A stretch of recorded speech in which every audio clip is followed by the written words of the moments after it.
Tak rozhodli dvě hrubé chyby v defenzivě, kdy jsme dvakrát mohli ten balón odkopnout v obou situacích a čekali jsme na ten balón až přiletí k noze a soupeř byl důraznější v koncovce a trestal to.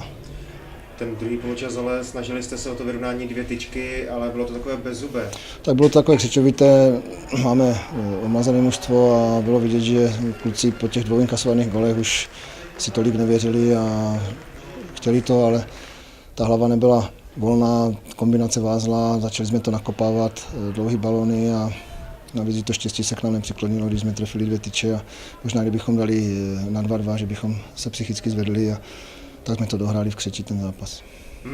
To další utkání bude hodně těžké, protože jedete na hřiště Bohemky, která vyhrála možná pro někoho překvapivě v Jihlavě, takže soupeř hodně těžký, který se vrátil do té soutěže. Určitě těžký soupeř, zkušený. Říkám, ta soutěž letos bude daleko těžší, než byla loni.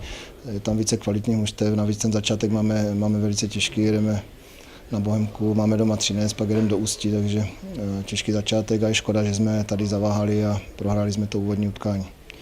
Poprvé se na hřišti objevil vlastně René Bolf, který přišel z Baníku Ostrava, dostal hned důvěru jako kapitán. Bylo to rozhodnutí vaše kabiny, nebo jak se tedy rozhodlo, že on dostane tu důvěru? No tak bylo to jednak rozhodnutí moje a jednak i hráči mu věřili, protože si ho zvolili jako kapitána a já si myslím, že Renda tam to svoje odvedl, hlavičky vyhrával, bojoval. On tam není od toho, aby tam lítal 30-metrový sprinty s těma rychlýma útočníkama. Já si myslím, že svoji roli v tom mužstvu má a ten zbytek mu musí pomoct taky.